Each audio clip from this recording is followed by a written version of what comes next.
සුබ දවසක් කියලා ප්‍රාර්ථනා කරනවා. අද මම ඔයාලට අරගෙන ආවේ ශ්‍රී ලංකා විවෘත විශ්වවිද්‍යාලය මගින් පවත්වනු ලබන අධ්‍යාපනවේදී ස්වාභාවික විද්‍යා ගෞරව උපාධිය ගැන විස්තර කියන්න.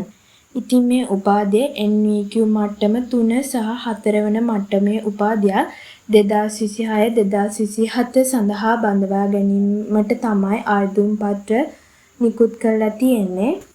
විද්‍යා ගණිත ගුරුවරුන් ලෙස කටයුතු කිරීමට කැමැත්තෙන් ඉන්න අය සඳහා තමයි විශේෂයෙන්ම මෙම උපාධිය සැලසුම් කරලා තියෙන්නේ. ස්වාභාවික පීඨය හා අධ්‍යාපන පීඨය විසින් එක්ව තමයි මේ උපාධිය වැඩසටහන පිරිනමනු ලබන්නේ. විශ්වවිද්‍යාල ප්‍රතිපාදන කොමිසම් සභාව විසින් පිළිගත් ජාතික විශ්වවිද්‍යාලයකින් පිරිනමනු ලබන පූර්ණකාලීන අභ්‍යන්තර උපාධි වැඩසටහනකි. එතකොට මෙම උපාධි පාඨමාලාව ගෞරව උපාධියක්. ඔයාගේ අධ්‍යයන කාලය වසර 4කින් යුක්තයි.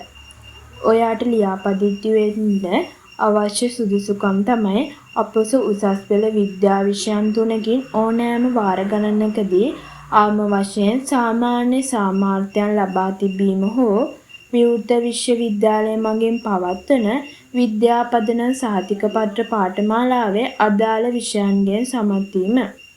ආයුධම් කිරීමේ විස්තර වනුයේ ආයුධම් පත්‍ර ගාස්තුව රුපියල් 500යි.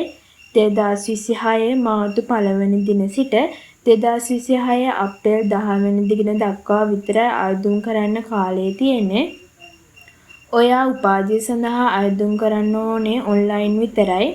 මම ඔයාලට ඔන්ලයින් ආයුධම් කිරීම සඳහා වෙබ් අඩවියේ ලින්ක් එක පහත ඩිස්ක්‍රිප්ෂන් බොක්ස් එකේ දාන්නම්. ගිහින් එන්න. සුබ දවසක්.